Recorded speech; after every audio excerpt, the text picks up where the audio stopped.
Hi everyone, welcome to a new episode of Newpedia. So today we're going to talk about high frequency oscillation as a bedside management. So what is high frequency oscillation? So basically it's a constant descending pressure. Basically what you're giving is a continuous map and with pressure variation oscillating around this map at a very high rate, which can reach up to 900 cycles per minute. So as you see in this graph below, so you can see the dotted line here is the continuous map, and you can see the waves around this map here, and this is basically the pressures which we're giving, and you can see the height, or this is what we call amplitude of the wave, and you can see the frequency, which is basically one cycle per minute, basically how much we actually giving per minute. So this will be the number of cycles we're giving per minute. So how it works, so there's lots of theories about it. I'm not going to dig deep as this is not the purpose of this presentation, but just to let you know, there is some theories like molecular diffusion and Taylor dispersion, asymmetric velocity profile. You might be able to go through these separately. But I think it's better to concentrate on how to manage bedside at the moment. So what's the indication? So the first indication is basically failure of conventional ventilation. For example, a baby who's on maximum pressures and maximum oxygen, 100%, for example, FiO2, and is not achieving the appropriate saturation. So we will know that from the oxygenation index, basically. And you can see the formula there, the I formula. And if it's more than 15, we need to consider high frequency as a solution. So this might happen basically in many conditions in neonatal practice, like the PPHN, or persistent pulmonary hypertension, meconium aspiration, severe respiratory distress syndrome, pulmonary hemorrhage, and also diaphragmatic hernia.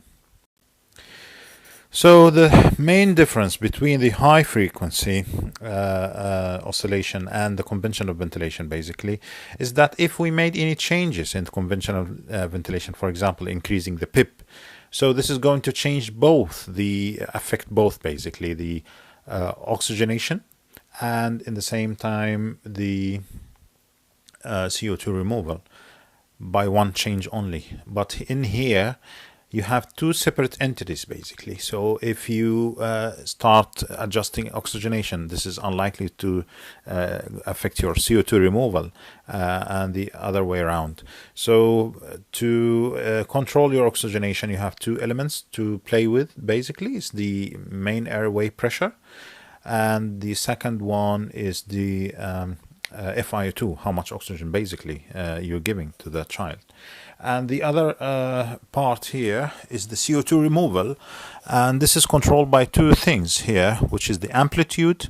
And to make it easy for you, amplitude works here like the rate, the ventilator rate in the conventional ventilation. So basically if you have hypercarbia, increased CO2, so you have to increase the amplitude to get rid of the CO2. And if it's low, hypocarbia, and you're basically ventilating the baby very well, then you can wean the amplitude down basically. So it works like the ventilator rate in conventional ventilation.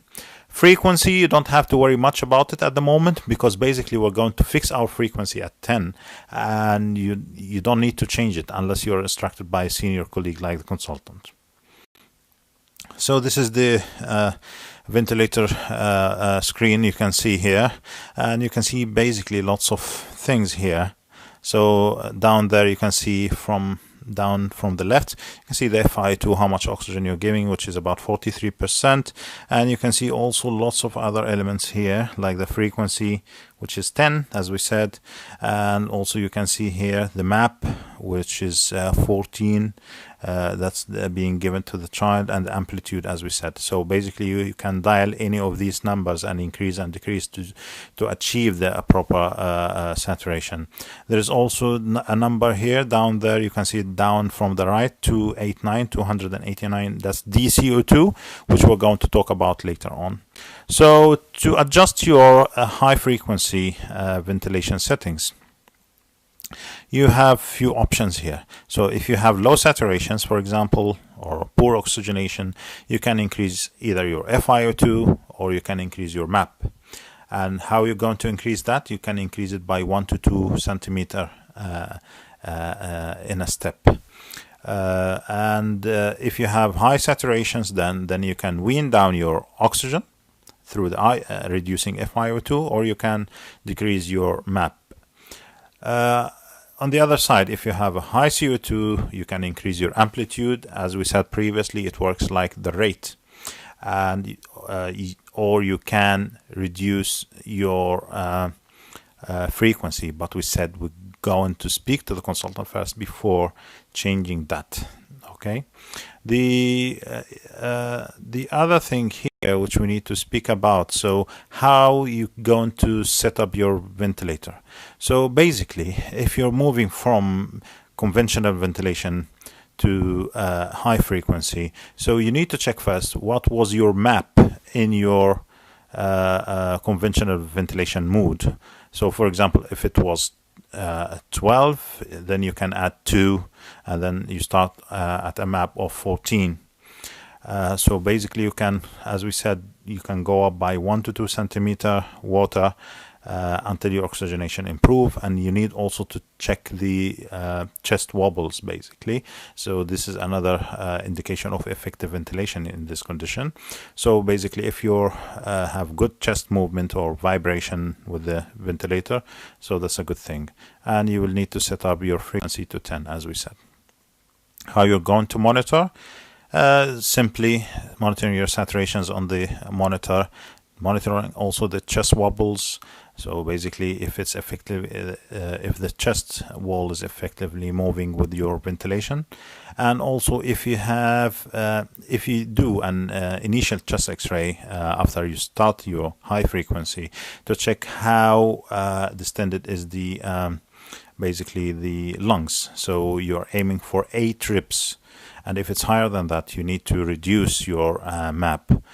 You need to repeat also a chest X-ray to assess the expansion later on in 4 to 6 hours. And if you do any acute changes, then you need, or if there is any new clinical change in the baby, you need to repeat another chest X-ray. And of course, you will need to do frequent gases in this condition. There is another thing here which can monitor you how effective you ventilate your alveoli basically, which is the DCO2, and this is calculated by the formula down there. Actually it's calculated by the ventilator, so you don't have to worry about it, but you need to make sure that's running between 40 to 80 cubic mils per second per 1 kilogram. So for example, if the child is, or the baby is 2 kilograms, so it needs to run from 80 to 60. Okay, and you need to document that, nurses need to document that hourly, just to make sure you're maintaining stable ventilation. So how to wean?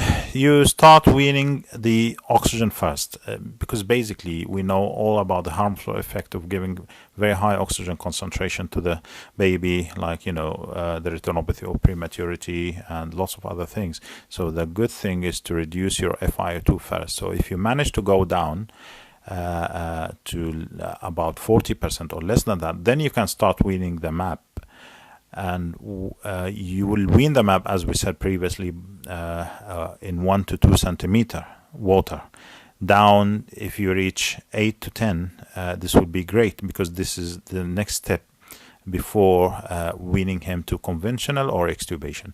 And if you reduce if you do the chest X-ray, for example, we said previously that the lungs shouldn't be overinflated.